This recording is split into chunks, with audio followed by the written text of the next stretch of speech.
Chapter 22. Village Attack. Use this belt. Aina, who had all sorts of belts and pockets strapped across her body, somehow managed to pull out another one. Lionel accepted. Strapping things to the band of his sweatpants was really too inconvenient. He felt he was using more energy than he cared to admit, making sure his things didn't fall out mid-battle. He buckled it around his waist, strapping the 3 rods of his bike to it along with his atlatl. After that, he strapped the meter or so tall silver box that contained his darts to his opposite waist. If he was still a normal human, it would impede his movements too much to place it there. But the current him found it much more convenient. To his surprise, the box actually shrunk. From only a couple inches from touching the ground, it shrunk to stop just above his knees. It also shortened its width, ending up with dimensions only about as thick as his thigh. It's an ability of the belt, Aina explained simply, leaving it at that. Lionel nodded. He used the strap of the man who previously owned the spear to hold it to his back, then fitted the small round shield to his left arm. Sensing that Lionel was ready, Aina took off, knowing that Lionel was following closely behind. Lionel tacitly understood his role. This was why he put his spear away. Aina Brazinger. Strength, 0.99. Speed, 0.85. Agility, 0.8. Coordination, 0.95. Stamina, 0.95. Reactions, 0.97. Spirit, 0.97. Aina's stats hadn't changed much since he last looked. She was fundamentally a front-line fighter. In that case, it was his responsibility as the only one among them adept at long-ranged attacks to cover her. However, he was curious. Aina's spirit was the highest he'd seen aside from his own. Even the priest was only at 0.05. Maybe he was still underestimating her. The two ran through the small village in a line, just 10 meters apart, their speed far beyond that of normal humans. Aina's axe was suddenly wrapped in a reddish-gold glow and floated from her back to her hand. She held it off to her side with 2 hands, sweeping out the moment she entered the range of an enemy. Her axe was like a blur, hacking Englishmen apart with ease. Blood and organs splattered through the air, but not a speck touched her as she flashed by, dodging them as though they hadn't dared approach her. Lionel could only sigh as he watched her silently. He always knew there was something special about Aina. There were simple context clues everywhere. Something as simple as her tan skin could tell him this. Girls her age were obsessed with taking care of their skin. Some used tans for cosmetic reasons, but Aina's had always been a level beyond that, as though she spent her days toiling under the sun. Yet, she didn't appear any less elegant or noble, always appearing in a beautiful dress like a dainty goddess. His infatuation had always been due to small tidbits of her hidden truth like that. He had originally thought that her abrupt change would lessen his feelings for her. But even as she slaughtered mindlessly, he felt that he had always subconsciously known this was hidden within her. Is this what I'm drawn to on? Lionel's gaze sharpened. With quick movements, he pulled a dart out from his side, hooking it into his atlatl and swinging his arm sidelong. He continued running as though nothing had happened. But 100 meters away, an archer watched as Lionel's spear flew through a window, out a wall, and directly between his eyes. He hadn't even managed to climb to a proper vantage point, let alone nock an arrow. Lionel wasn't fond of killing. But even in his aversion, those who would attack a village of innocents like this ranked at the top of those he would be willing to bloody his hands with. Aina and Lionel just numbered 2. But in less than 10 minutes, the state of the battle completely flipped. They dashed around the village like 2 specters, Aina manning the front and Lionel taking out everything out of her range. Once again, this zone seems mostly made up of normal humans. This era should have gunpowder as well, but they probably won't appear on this battlefield. Wouldn't be long. The blaring horns of retreat sounded just as Lionel and Aina burst out of the village's boundary of broken wooden fences. A plain that should have held crops stood, but much of it was trampled to the ground under the hooves of swords and foot soldiers. With such conditions, the likelihood this village would survive through the winter even with Aina and Lionel's actions were near 0. Lionel's jaw clenched. The surviving village dwellers looked toward Aina and Lionel as though they were twin gods, none of them daring to approach. At that time, long after the English had disappeared over the horizon, the sound of hooves filled Lionel's ears. However, this time, it came from within the village. No, more accurately, it should have been another army approaching from the opposite exit and cutting through the village. As expected, Lionel soon found a group of armored men riding horses coming toward both he and Ina, causing the village members to part like the sea. Except, this time, they weren't Englishmen but were rather Frenchmen. The head knight looked down toward Ina and Lionel from his horse, a picture of confusion with a dash of arrogance. "Who are you?" The question was directed toward Lionel, despite the massive axe in Ina's hand. It seemed this era still took their misogyny quite seriously. "I can't speak French," Ina said, looking toward Lionel. Lionel blinked. He had become so used to not being able to understand anyone after entering the zone that he forgot he could actually speak French. Finally, it seemed his language studies would come in handy. Lionel thought for a minute. "What was the best way to approach this IA?" Suddenly, he smirked. "We're messengers of God. Me and my partner are guardians sent to protect Joan of Arc. Bring us to her immediately." The head knight frowned. He wanted to refute, but there was only one reason the English would retreat. It had to be related to these two. "I will take you to the general. Whether you can meet the savior or not will be up to him. Bring them a horse." Ina frowned, seeing that there was just one horse. Plus, there was no way a horse would be capable of withstanding the weight of her axe. "It's fine. Lead the way. We will run." The head knight's eyes widened. "Humans keeping up with horses?" "Yeah, the path is longer." Lionel only shrugged, slotting his atlatl into the belt Ina had given him. The messengers of God aren't limited by such things. The heart of the knights trembled, each of them swallowing hard. Their encampment was 50 kilometers away. It would take a human a day to cover such a distance. A good runner would take about 3 to 4 hours. But a horse could do it in less than 2. If they could really keep Upa.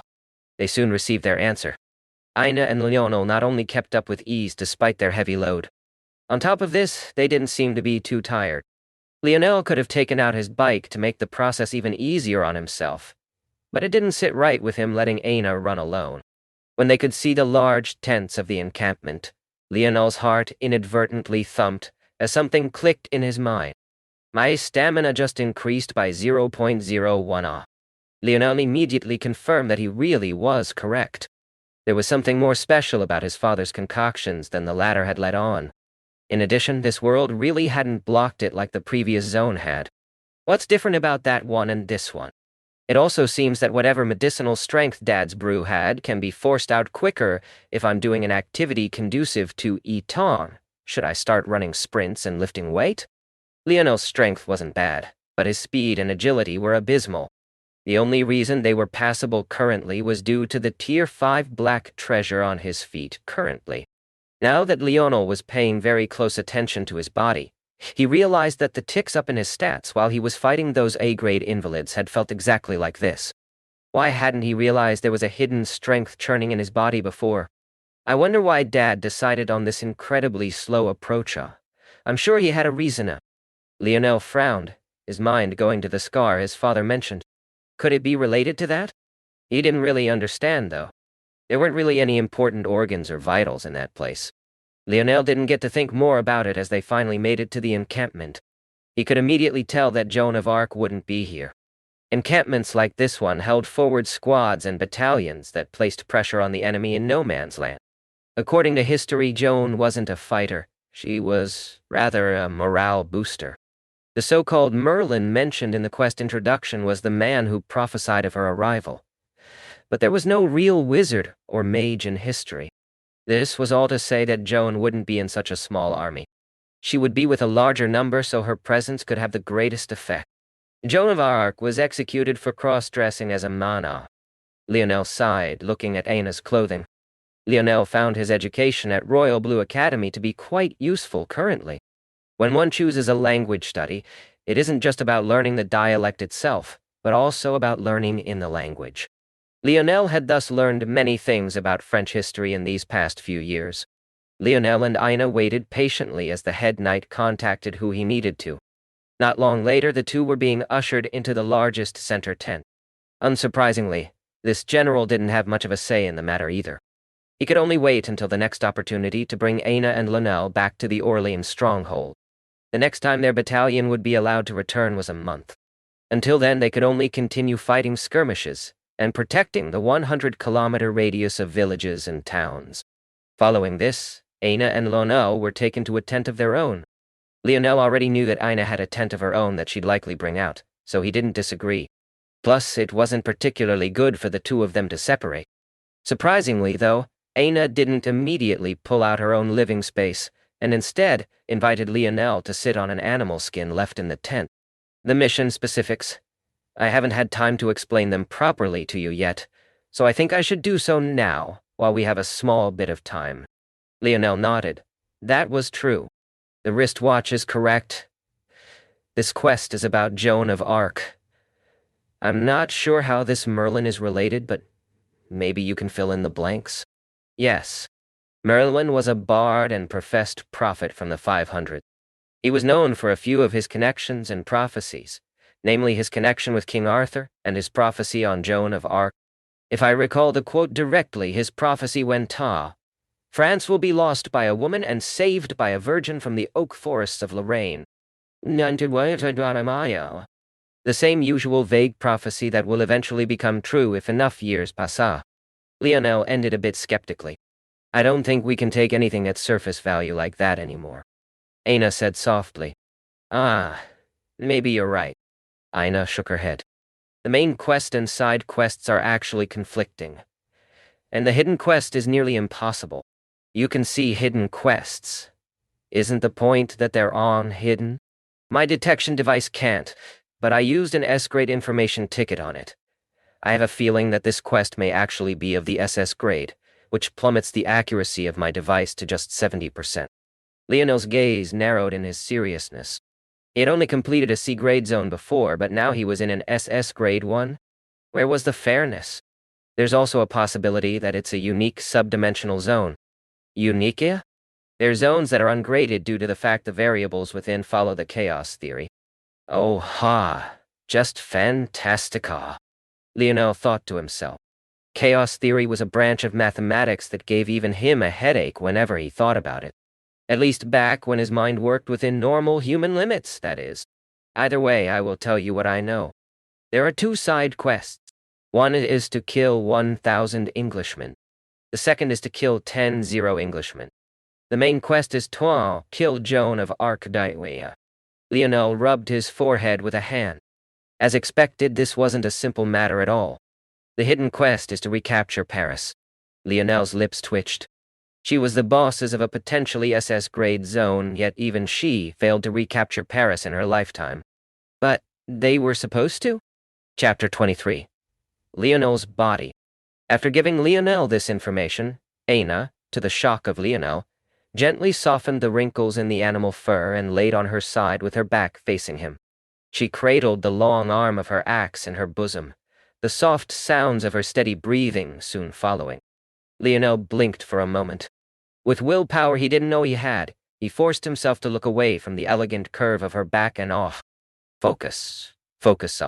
You have a lot of work to do.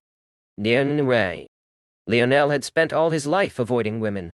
In middle school, he simply wasn't interested in them aside from the usual teasing a boy might have for the opposite sex at that age. And when it came to high school and he finally realized that girls were more interesting than he thought, he caught sight of Aina. It was more accurate to say that she was the reason he found women were worth looking at. With how popular Lionel had been as a 5-star professional, the women who wanted him could form a line that wrapped around Earth. But his father's 2 mantras had always been respect and persistence. If he wanted to respect Aina, even if they weren't a couple, he had to at least do the bare minimum. Like this Lionel, who had a friend like James who had probably lost count of the number of women he had been with, was a green virgin. Something like being in a tent barely 4 meters in every direction with the only woman who stirred his heart was too much stimulation for him to handle. To clear his mind, Lionel began to subconsciously circulate a dimensional cleanse. Without having to worry about invalids, he unleashed his talent completely. Those who could only be considered normal humans felt a comfortable and warm, yet strong wind picking up. The flaps of open tents whipped back and forth. The horses in their makeshift stables neighed, hot air billowing from their nostrils. It almost seemed like a gentle summer's day despite the fact they were deep into fall and quickly approaching winter. As for those who weren't Normal, Ina's eyes flashed open, an unconcealed shock hidden within. But she didn't turn back. Instead, she closed her eyes once more, feeling comforted. A light smile Leonel couldn't see played her delicate features. The energy density in this place is severely lacking compared to the current Eartha. Is that the difference between a world that's begun its evolution and one that hasn't? Despite the low energy density, Lionel's speed was still much faster than it had been when he was constantly worrying about invalids. In fact, he felt that it was faster than it should have been. My speed increased more than it should. That's probably related to my increase in spirit? Eventually, Lionel's mind slipped away. By the time he awoke again, the sun had set and risen. Lionel Morales. Strength, 0.8. Speed, 0.75, 0.1.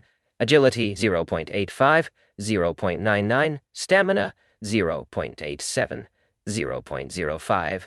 Reactions, 0.99. Spirit, 0.9. Spirit. Lionel's spirit had risen once more, this time by 0.1. He couldn't help but smile to himself. Before, 3 days had netted him some small improvement due to his forceful slowing of his own progress. But now that he had unleashed his full potential, he gained such a large amount in a little over 12 hours. He was immensely satisfied. By now, Ina had awoken. Her back still faced to him, she was meditating as well. It seemed that she wasn't able to meditate and sleep like Lionel could. In addition, whatever technique it was that she was practicing, it relied entirely on the goings-on of her own body. There was no energy entering her from the outside at all. Lionel noticed a tray of food in front of him and nodded a thanks Ina couldn't see. It wasn't nearly enough food for him, but he couldn't expect an encampment of 1,000 men to have too much to spare.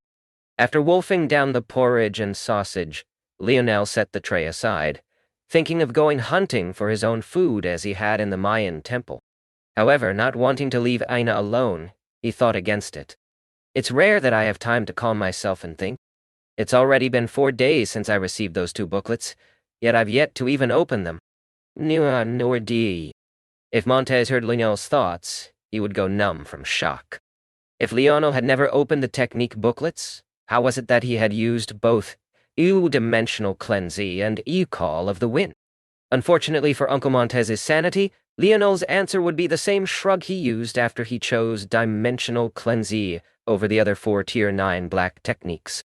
When Lionel laid hands on the booklets, the things he could already sense with his eyes were magnified several times over. He got an instinctual feel for the existence of the technique without even opening its cover. That first night he spent with his friends after coming back, he found that he could simply use them with ease. When Lionel realized this, he refrained from reading through the techniques. He felt that in such a dangerous environment, since he could already use them without issue, there was no point in risking anything now to read them. After all, he couldn't meditate and rest if he had to read.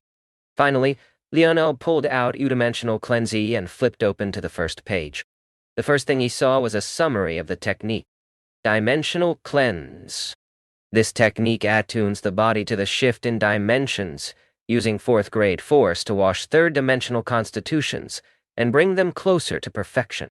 Now, 4th grade force? Is that what it's called?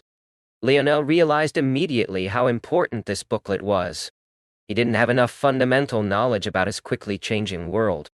The more he knew, the better system he could build in his mind. Then, there'd be less variables to contend with. But this perfection, what is it that they mean by that? Lionel kept reading. The completion stages of this technique are graded from 1-star cleansed body to 3-star cleansed body. If you succeed in forging a 1-star cleansed body, congratulations. You are one of the foremost talents in your world. Should you help your plane continue to evolve, you have the potential to form a 7th dimensional constitution. You can be considered amongst the 1%. If you succeed in forging a 2-star cleansed body, I praise you wholeheartedly. You are a generational genius of your time, a god amongst men. Should your world continue to evolve, you have the potential to form an 8th dimensional constitution. You can be considered the 1% of the 1%. If you succeed in forging a 3-star cleansed body, I hope you'll remember the karma we've forged on this day.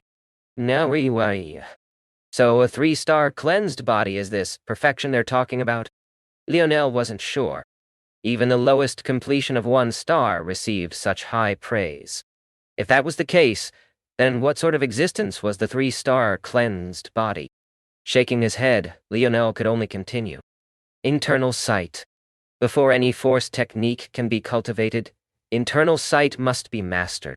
If you do not have the talent to awaken this ability, I advise you to place down this technique.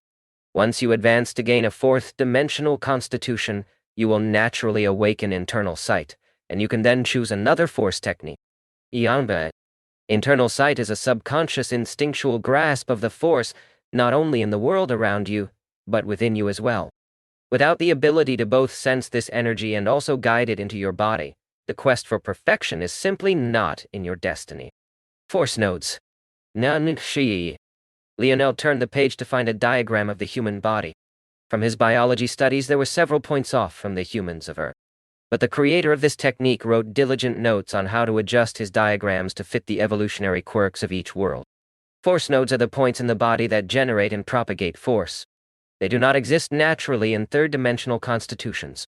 Instead, they must be formed either through the use of techniques such as this one, or naturally as a world evolves. Cultivated force nodes are neither inferior or superior to natural force nodes. The only exception to this are individuals able to forge natural force nodes of a higher rank than their current world's dimensional plane. However, these individuals are incredibly rare and are usually world spirit wielders or the offspring of one. In addition to this, the better the foundation technique, the better your cultivated force nodes of the future will be. My dimensional cleanse technique can be considered among the best, so you are in luck. Lionel refrained from rolling his eyes. You hadn't even finished the technique when you wrote this. How could you possibly know that? What a narcissistic creator. As Lionel continued to read, he found a few differences from his expectations. For one, due to the fact he hadn't formed even a single force node and was just cultivating force by instinct, what he was doing now was priming his body. According to the creator, the longer one could prime, the higher chance they had at forging a 3-star cleansed body. From what Lionel could see, he had already begun to pass the thresholds necessary to enter those completion realms. The creator described that state as force infused into the brain. Lionel had already naturally accomplished this. The second thing that subverted his expectations was that unlike those anime he and his dad liked to watch, the core of force techniques wasn't at his lower belly, but was rather in his mind. The reason force infused into the brain was so important was because this was where the stars would form. The more resilient the mind, the higher chance there was at success.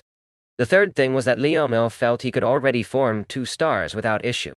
But the fact he could expose to him just how difficult it was to form 3. He felt that it was an astronomical distance away, despite the fact he had reached the 2-star threshold so easily. The fourth thing Lionel began to contemplate was on just what his ability truly was. The Na. According to the description of internal sight, it matched the way he had used his ability all along. Could it be he had mistaken internal sight for his ability? If that was the case, then what was his actual ability then? It couldn't be that his ability was something everyone would receive eventually, right? Lionel could only set these thoughts aside. The more he cultivated dimensional cleanse, the stronger his ability would become. By then, he'd know the truth. If it was more potent, he'd be able to get a rid on it much easier. Alright, there are multiple options from where to start forming force nodes.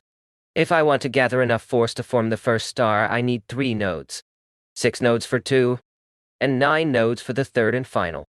But it's very difficult for a pseudo-4th-dimensional body to withstand that many nodes, even if my brain can withstand 2 stars already. The most dangerous starting position is the brain stemma. The easiest is the calf.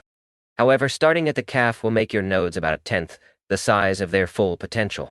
The further the starting position from the brain, the longer the path you need to forge, and thus the less energy you can spend on widening your node. The closer to the brain you start, the less energy you need to spend on the path, and the more you can spend on widening your node. The wider the starting node, the more force it can withstand. Since your first node acts as a pathway to your second node, The same principle applies, so the closer the second node is to it, and the larger that first node is such, the larger the second will be ach. In that case, what I need to focus on is reaching saturation in my priming stage. After this, I'll form my first node at my brain stem. Like this, 3 weeks passed, and Lionel's brain had finally reached its full capacity. Lionel Morales. Strength, 0.8. Speed, 0.75. 0.1. Agility, 0.85. 0.9. Stamina, 0.99. Stamina, 0.99. Spirit, 0.99. Spirit, 0.99.